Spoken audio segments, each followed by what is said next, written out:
끌려가도 부르심입니다. 하나님의 인도하심은 내가 어쩔 수 없이 끌려간 곳에도 분명히 펼쳐지고 있다는 것입니다. 이 방송을 보는 분들 중에서 점수가 안 돼서 원하는 대학을 가지 못한 우리 형제자매님들 계십니까? 가기 싫었던 학과인데 또 내가 가기 싫었던 회사인데 어쩔 수 없이 끌려간다는 느낌을 받고 계시는 우리 성도님들 계십니까? 그렇지 않습니다. 분명히 끌려간 곳에도 하나님의 인도하심이 있다는 것입니다.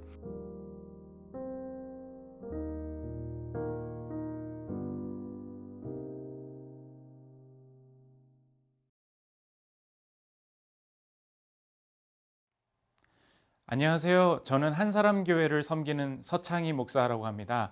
저는 오늘 여러분들과 함께 우리가 살아가는 시대의 이야기, 또 이 시대 속에서 하나님의 인도하심에 대한 이야기를 해보려고 여러분을 만나 뵙게 되었습니다. 저는 여러분과 비슷한 또래의 청년분들을 많이 만나게 되는데요. 만나면서 많은 질문을 던지게 됩니다. 요즘 신앙생활이 어떠니? 라고 물어보면 최근에 공통적으로 대답하는 대답들이 있습니다. 그게 뭐냐면 하나님의 인도하심이 잘 보이지 않는다는 것입니다. 열심히 공부를 하고 또 취업을 하고 결혼을 하고 싶어도 내 마음대로 길이 열리지 않는다는 거죠. 최근에 삼성을 제외하고 모든 그 대기업에서 공채가 이제 없어졌다라는 뉴스가 있었습니다. 그러니까 취업을 하고 싶어도 취업을 할 수 있는 장소가 없는 것이죠. 제가 만난 자매분은 승무원을 평생 준비했던 자매가 있었습니다.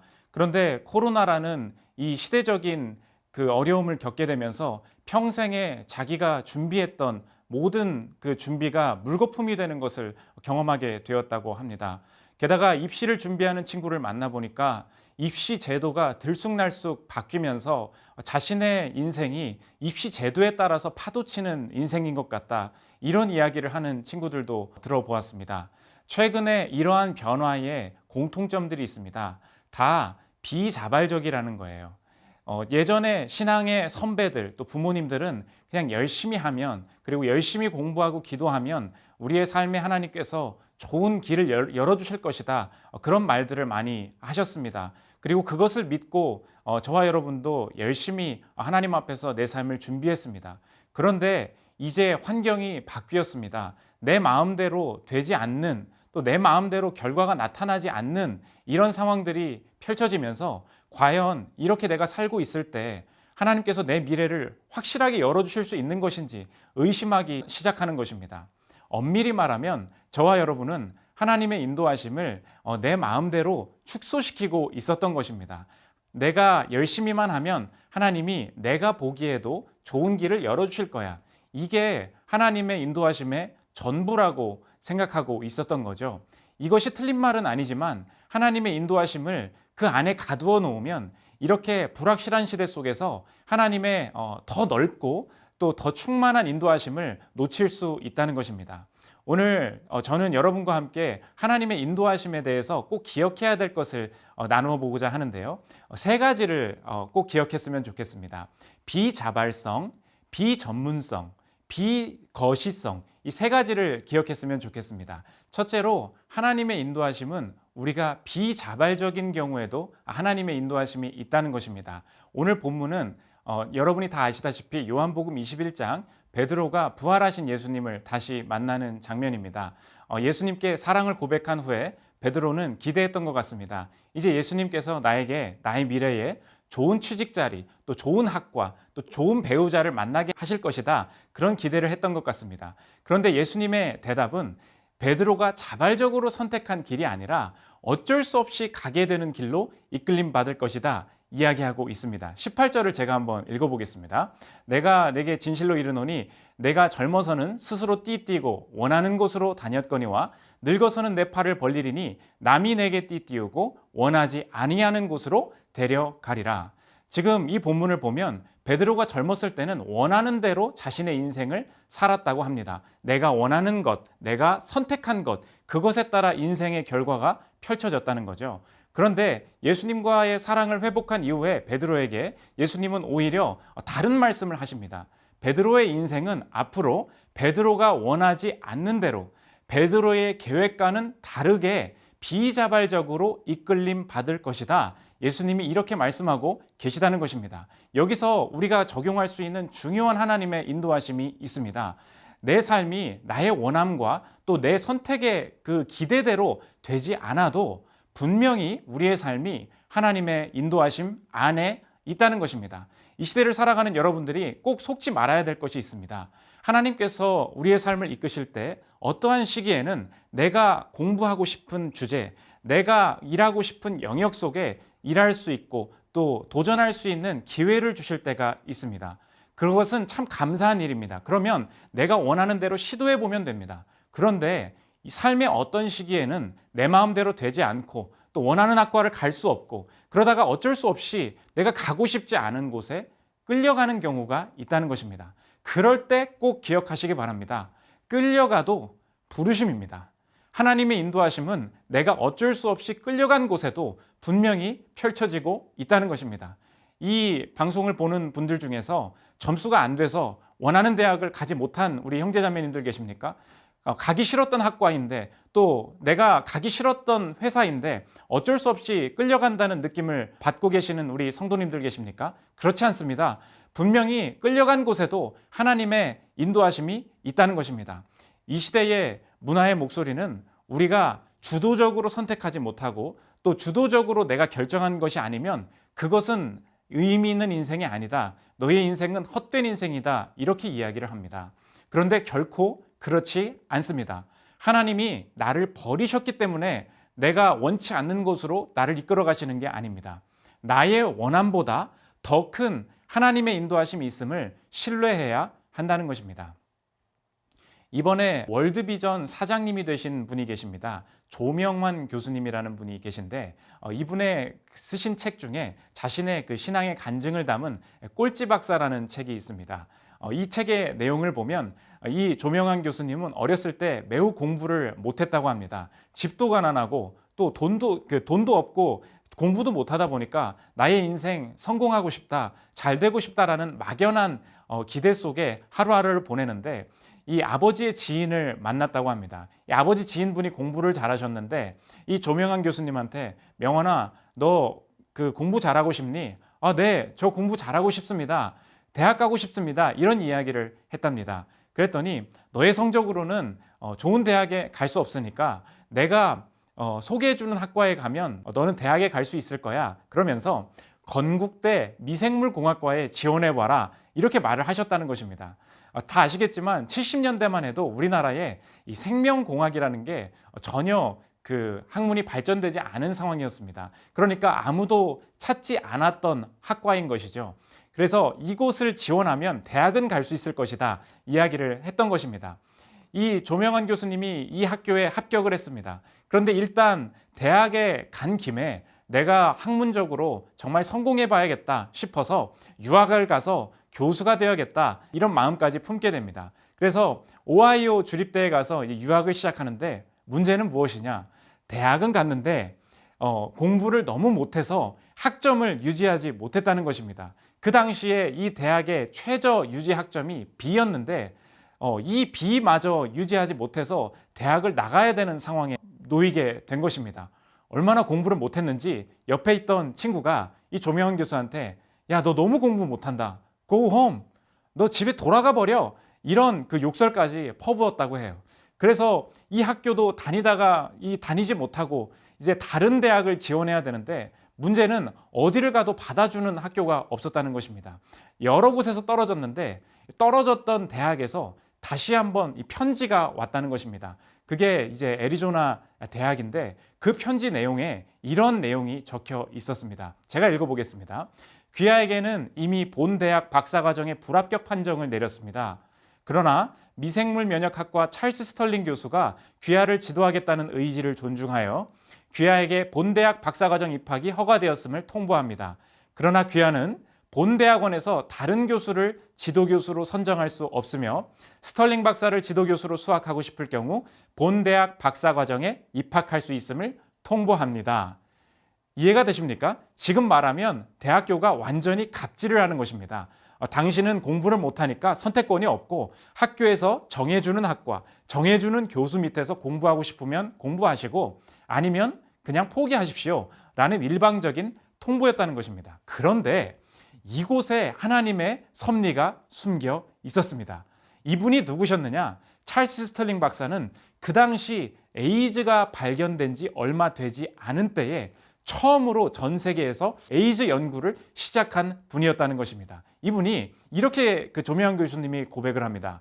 나는 현재 아시아 최고의 에이즈 전문가로 통한다. 하지만 나는 에이즈에 관심도 없었고 에이즈를 공부하기 위해 미국에 간 것도 아니었다. 하지만 모든 대학에 거부할 때 오직 한 사람, 스털링 교수가 나를 받아준 까닭에 나는 그를 따라 에이즈 전문가가 되었다. 내가 실력 있는 학생이었다면 대학도 내가 선택했을 것이고 지도교수도 내가 선택했을 것이다. 하지만 내겐 선택할 자격이 없었다. 스털링 교수에게 선택받은 것 자체가 기적이었다. 그런데 스털링 교수가 에이즈 연구가였다. 하나님은 이렇듯 나로 하여금 에이즈 공부를 하도록 이끄셨다. 이분의 이야기를 들으면서 우리가 느껴지게 되는 게 무엇입니까? 조명환 교수님은 자신이 공부를 못했기 때문에 선택할 수 있는 게 없었습니다. 그래서 학점 관리 못해서 이 다른 대학으로 끌려가고 영어 못해서 끌려가고 돈이 없어서 여기저기 끌려다녔습니다. 그런데 그곳에 하나님의 인도하심이 있었다는 것입니다. 선택할 자격이 없었지만 미생물공학과에 가고 찰스 스털링 교수를 만나게 되는 이 모든 비자발적인 과정 중에 하나님의 인도하심이 있었다는 것입니다. 우리 사랑하는 오른교회 청년 여러분, 끌려가는 것도 부르심입니다. 비자발적이고 또 내가 선택하지 못하는 상황도 분명 그곳에 하나님의 인도하심이 있습니다. 어쩔 수 없고 또 원하는 곳은 아닌 것 같지만 하나님이 밀어가시고 또 하나님이 보내시는 것 같다는 생각이 든다면 감사와 소망 가운데 전진하시기 바랍니다. 분명히 그 인도하심의 놀라운 역사를 보게 될 것입니다. 두 번째로 살펴볼 것은 하나님의 인도하심은 우리의 비전문성에 있다는 것입니다. 최근에 요즘 학생들이나 청년분들을 보면 나의 가치 또 나의 미래를 전망하는 근거를 찾고 있는데 그 근거를 한마디로 요약하면 전문성입니다. 이 시대에는 내가 가치 있어지려면 전문성이 필요합니다. 스펙이 필요하고 학벌이 필요하고 또 나의 경력이 필요합니다. 이 시대의 우상을 한마디로 정리하자면 전문성을 나의 우상, 나의 하나님으로 삼는 일, 이것이 하나님 앞에서 큰 죄가 될 수 있다는 것입니다. 교회 다니시는 분들을 만나보면 다른 여타 죄를 짓는 것 같지 않아 보입니다. 그런데 하나님께서 보시는 중요한 죄가 있습니다. 하나님보다 나의 전문성이 나의 하나님이 되고 나의 우상이 된 것입니다. 오늘 18절을 다시 한번 읽어보겠습니다. 내가 진실로 진실로 내게 이르노니 내가 젊어서는 스스로 띠띠고 원하는 곳으로 다녔거니와 늙어서는 내 팔을 벌리리니 남이 내게 띠띠우고 원하지 아니하는 곳으로 데려가리라. 이 본문이 교회를 오래 다니신 분들은 베드로의 십자가 순교를 말씀하신 본문이라고 알고 있습니다. 그런데 오늘 우리가 적용적으로 한번 묵상해 봤으면 좋겠어요. 한번 상상해 보십시오. 내가 늙어서는 내 팔을 벌린다 이야기합니다.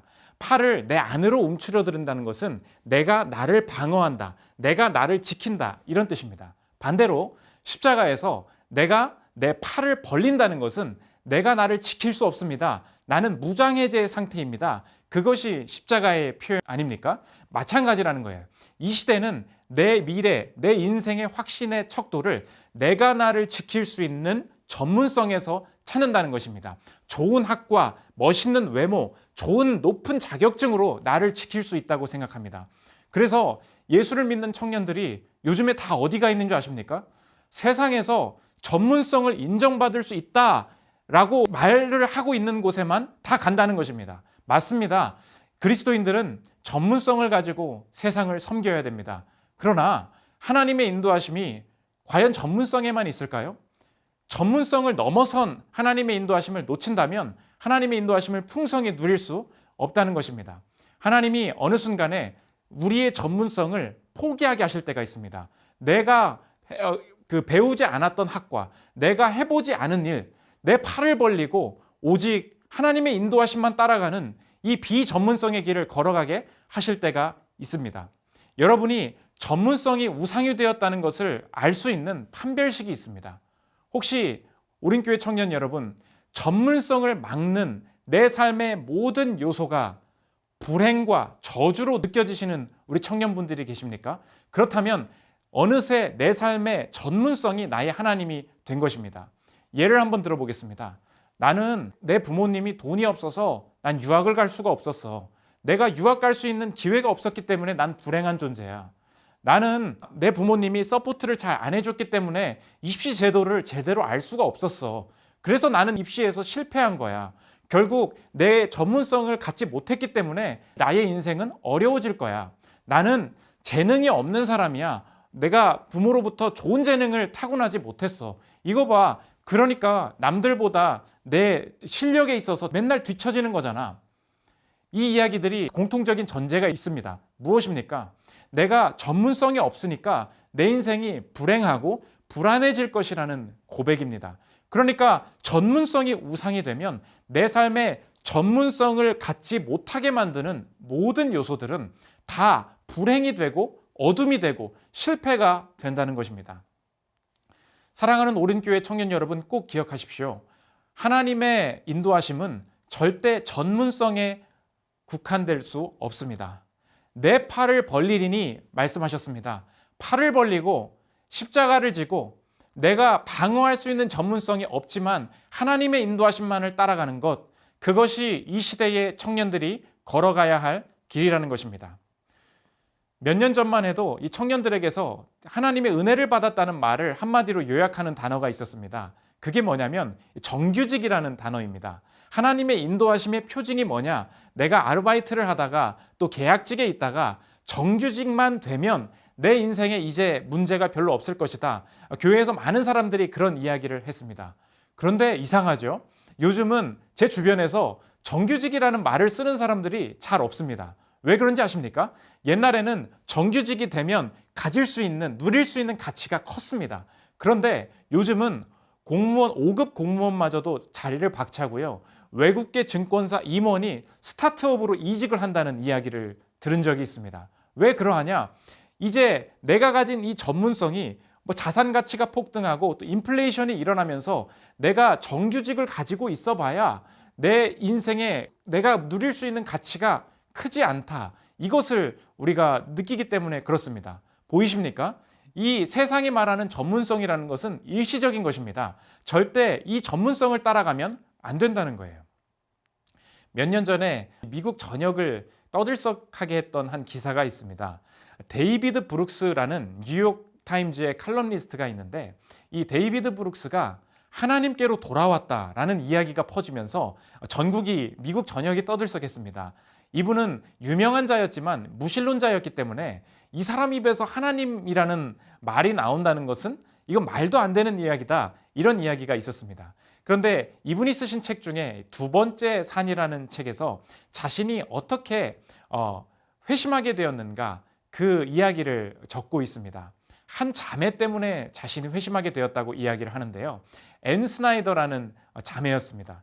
이분의 커리어 때문에 회심하게 되었다는 거예요. 이분의 브룩스의 이야기를 들어보겠습니다. 나는 그녀에게 첫 취업 면접 기회를 준 사람인데 거기에는 이유가 있었다. 그녀는 대학 진학 예비 학교인 앤도버를 졸업한 뒤 기독교 대학인 휘튼 칼리지에 진학했는데 이런 진로 선택은 흔치 않아서 그 과정에 상당한 용기가 필요했기 때문이었다. 지금도 마찬가지지만 그때 나는 능력주의라는 통상적인 논리의 잣대로 보자면 터무니없을 수 있는 커리어를 가진 사람을 채용하고 싶었다. 그런 사람은 사람들이 세속적인 차원에서 생각하는 승리가 아니라 그보다 더 큰 무언가를 신봉한다는 사실을 확인하고 싶어서였다. 이 앤 스나이더라는 분이 어떤 분이었냐? 앤도버를 졸업하고 좋은 대학만 가면 되는 상황에 있었습니다. 그런데 갑자기 기독교 대학, 지금으로 말하면 신학대학과 마찬가지입니다. 휘튼 칼리지에 입학하면서 뉴욕 타임즈에 들어가서 신문사의 자료조사원으로 일하게 된 것입니다. 세상적으로 보면, 능력주의로 보면 터무니없는 길입니다. 그런데 하나님의 인도하심을 따라서 이 비전문성의 길을 걸어갔습니다. 그 안에서 하나님이 시키신 일을 시작했습니다. 이 데이비드 브룩스가, 이 사람은 도대체 능력을 따르지 않고 스펙을 따르지 않고 학력을 따르지 않고 무엇을 따라가고 있는 것이냐, 자료조사를 하면서 대화를 하는 과정 중에 데이비드 브룩스가 능력보다, 전문성보다 큰 보이지 않는 무언가가 있구나, 그것을 발견하게 되었다는 것입니다. 이 앤 스나이더가 비전문성을 가지고 하나님 앞에 아름답게 쓰임받을 수 있었다는 거예요.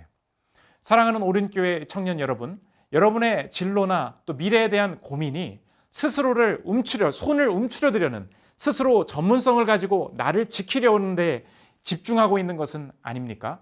하나님이 비전문적인 영역으로 이끄실 때 도전하고 열정을 가지고 하나님의 인도하심을 따라갈 수 있어야 한다는 것입니다. 마지막으로 하나님의 인도하심 한 가지를 더 살펴보려고 하는데요. 그것은 바로 비거시성입니다. 우리가 거시적으로 바라본다라는 표현을 합니다. 요즘 청년분들이 내가 갈 미래의 목표들이 너무 멀다 보니까 거시적인 계획들을 세우는 경우가 많이 있다는 것입니다. 그런데 내가 갈 곳이 너무 멀리 느껴지다 보니까 언제 저 목표를 향해서 가나, 언제 이것을 다 이루나, 그러면서 현재를 한탄하고 거시적인 곳에만 나의 시선을 두면서 현재에 만족하지 못하고 현재를 하찮게 보는 경우가 참 많이 있다는 것입니다. 그런데 여러분 꼭 기억하십시오. 청년의 시기에 유의해야 할 것이 바로 이것입니다. 하나님의 인도하심이나 자신의 미래에 대한 기대가 너무 큰 나머지 너무 먼 곳만 바라보면 안 된다는 것입니다. 누가복음 16장 10절을 제가 읽겠습니다. 지극히 작은 것에 충성된 자는 큰 것에도 충성되고 지극히 작은 것에 불의한 자는 큰 것에도 불의하니라. 작은 것부터 큰 것이 시작된다, 이 이야기입니다. 제가 이 이야기를 돈 이야기를 하면서 설명을 드려보겠습니다. 요즘 청년들은 집값이 많이 오른다 그러죠. 그리고 자신의 투자나 인플레이션에 대해서 관심이 많습니다.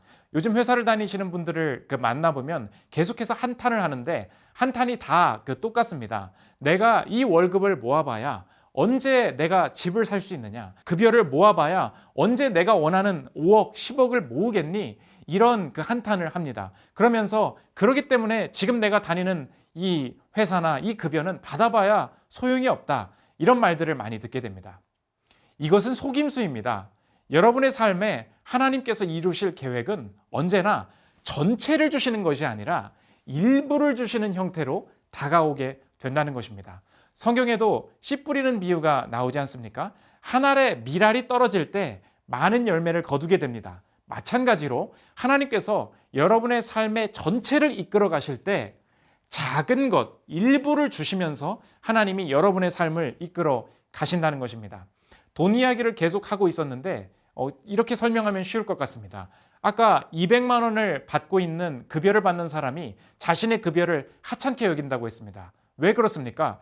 내가 2억을 모은다고 생각해 보십시오. 계산을 하면 8년이 넘게 걸리는 기간입니다. 그러니까 우리가 고백을 하죠. 언제 8년을 기다려? 언제 2억을 모아? 이거 굉장히 합리적인 생각입니다. 그런데 실제로 나이를 좀 더 먹고 또 나이가 들어가면서 이렇게 느껴지는 게 뭐냐? 2억을 다 모으는 사람은 없습니다. 많은 사람들이 소득을 가지고 또 대출도 일부 일으키면서 자신의 미래를 개척할 때 은행에 가면 꼭 물어보는 것이 있습니다. 2억이 있습니까? 라고 물어보지 않습니다. 그럼 어떻게 물어보죠? 당신은 200만 원의 소득이 있습니까? 매월 200만 원을 받는 소득의 그 직장을 가지고 계십니까? 이런 질문을 합니다. 그러면 그 소득이 있으면 2억도 대출해 드리겠습니다. 이렇게 대출이 이루어집니다. 이해가 되십니까? 내가 볼 때는 이 200만 원이 이것을 모아서 언제 내 미래를 만들어가, 이렇게 이야기를 합니다. 그런데 착각입니다. 이 작은 일부가 있으면 2억을 대출받을 수 있는 기회도 생기게 된다는 것입니다. 우리가 신앙적으로 적용하면 이렇게 적용할 수 있습니다. 여러분이 지금 일하고 있는 것, 또 작은 벌고 있는 돈, 조그마한 직장, 이것은 결코 하나님 앞에서 만만하게 볼 것이나 하찮게 볼 것이 전혀 아니라는 것입니다. 이게 별거 아니라고 해서 청년분들 중에 이 돈을 다 탕진하면서 그냥 여행을 가고 그냥 알지도 못하는 투자를 하면서 모든 것에 다 쏟아붓고 탕진하는 분들이 있습니다. 결코 그렇게 행동해서는 안 됩니다. 하나님의 인도하심은 언제나 우리에게 일부로 다가옵니다. 공부나 신앙도 마찬가지입니다. 한 번에 다 높은 목표를 향해서 갈 수 없습니다. 내가 오늘 주어진 작은 분량의 성경 읽기, 작은 분량의 기도, 이 일부를 지켜낼 때 우리의 삶의 전체를 허락해 주실 수 있다는 것입니다. 하나님이 주신 일부를 지키는 것이 곧 전부를 소유하는 길이 된다는 것입니다. 이 일부의 원리 중에 성경적으로 우리의 삶에 가장 적용해야 될 것이 무엇일까요? 그게 바로 저는 11조라고 생각합니다. 우리가 11조를 하나님 앞에 드릴 때 이 11조의 수입은 내 일부입니다. 그런데 성경은 언제나 이 일부를 전부로 표현하게 된다는 것입니다. 우리가 하나님은 나의 전부이십니다라는 이 고백은 언제나 나의 일부로 표현되는 것입니다. 나는 일부의 11조를 하나님 앞에 드리지만 사실 이것은 하나님이 나의 전부이십니다라는 전부의 표현으로 하나님이 받아들여 주신다는 것입니다. 게리 베이너척이라는 분이 계십니다. 여러분들이 잘 아는 트위터, 텀블러, 그리고 우버 택시를 발견한 투자자이기도 하신데요. 미국 사람들도 똑같은 것 같습니다. 졸업을 앞둔 그 미국 젊은이들에게 어떻게 미래를 준비하는 게 좋을까요? 물어봤더니 이렇게 대답을 했습니다. 제가 한번 읽어보겠습니다. 거시적으로는 인내하고 미시적으로는 속도를 올리라고 말해주고 싶다. 앞으로 다가올 8년에 신경 쓰기보다는 바로 코앞에 8일에 더 집중하는 삶을 살기를 바란다.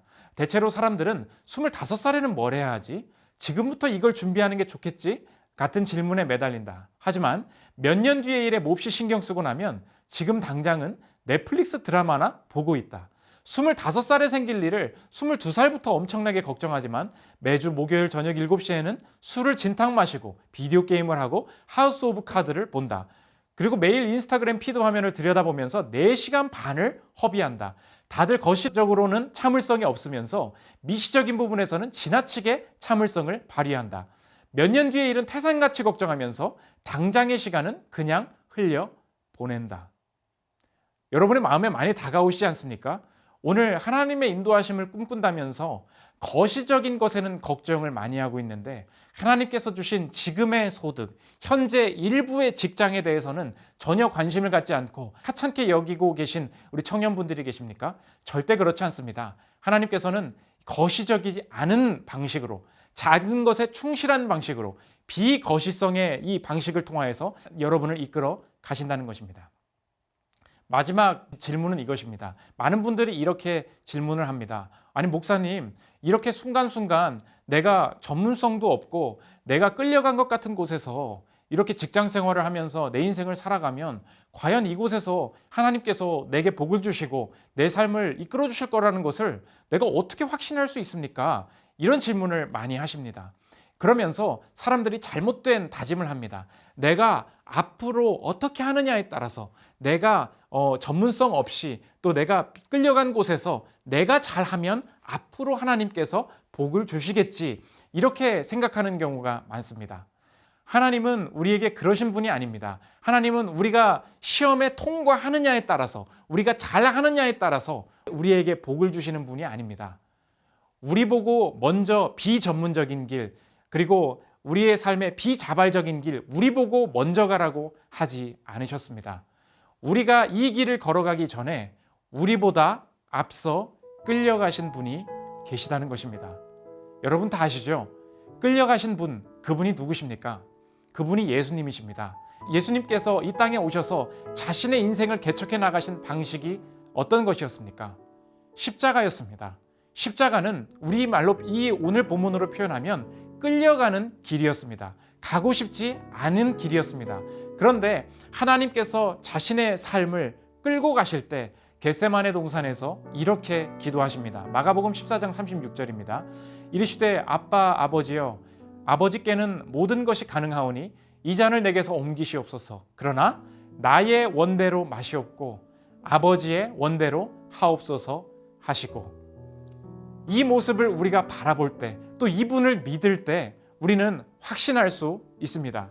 아, 예수님, 저보고 비전문적인 곳으로 끌려가라고 하시는 줄 알았는데 저보고 먼저 가라고 하시는 것이 아니라 예수님이 먼저 앞서 가셨군요. 예수님, 십자가는 자신의 전문성으로, 자신이 가진 것으로 나를 지킬 수 없는 곳이 십자가였군요. 그곳에 가면 아무것도 이룰 수 없는 줄 알았는데 그곳에서 내 인생의 가장 중요하고 가장 거시적인 문제, 나의 죄의 문제, 나의 죽음의 문제, 나의 영생의 문제가 그 십자가에서 온전하게 해결되었군요. 내가 그것을 바라보고 그 능력이 내 안에 있음을 내가 이 순간 믿습니다. 그렇다면 예수 그리스도를 믿는 내 삶 속에서도, 오늘의 삶에서도 이 능력이 지속되고 있음을 확신할 수 있겠습니다. 하나님께서는 나를 가끔 원하지 않는 곳으로 데려가실 수도 있음을 내가 인정하겠습니다. 그리고 전문적이지 않은, 한 번도 해보지 않은 공부, 한 번도 해보지 않은 직장으로, 일해보지 않은 곳으로 나를 이끌어 가실 때도 있음을 받아들이겠습니다. 그곳에서 전문성이 없어서 불평하고 한탄하면서 하나님을 원망하는 것이 아니라, 죽음에서도, 그 십자가에서도 예수 그리스도를 통하여서 우리에게 영생의 복을 주신 그분의 능력이 여전히 우리 안에 부어지고 있음을 믿고, 이 시대에 내가 자발적으로 선택해야 된다는 자발성의 우상, 내가 전문성을 가지고 나를 지켜야 된다는 전문성의 우상, 내가 거시적으로 먼 곳에 집중해야 된다는 거시성의 우상을 모두 버리고, 내가 자발적이지 않은 길, 전문성이 없는 길, 그리고 작은 일에 충성하는 이 길을 걸어감을 통하여서 하나님의 뜻을 이루어가기를 원합니다. 우리 사랑하는 오린교회 청년 여러분, 이 시대 속에서 전문성을 찾으라는 이 유혹 앞에서, 또 내가 직접 선택하는 것만이 나의 인생의 전부라고 이야기하는 문화의 목소리 앞에서 과감하게 베드로처럼 십자가를 지고 남이 내게 띠띠우고 원하지 않는 곳으로 데려가리라. 예 주님, 저도 그 길을 걷겠습니다. 그 고백이 있는 우리 오린교회 청년분들이 되시기를 기도합니다. 감사합니다.